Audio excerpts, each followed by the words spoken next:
搭火車真係悶，唔係男就係女㗎啦。因為單身，你先會覺得寂寞嘅啫。哇！當我冇講過，我並唔相信所謂嘅一見鍾情，但我肯定呢一切唔係意外，呢啲係上天嘅安排。原來我可以同愛情咁接近。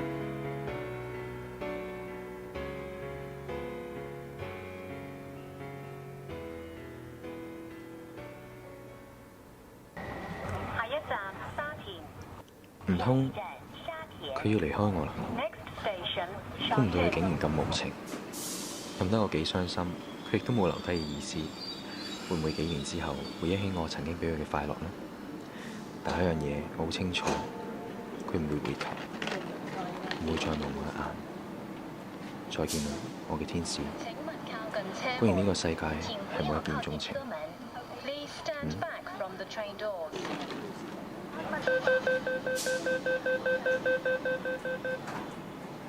當我冇講過。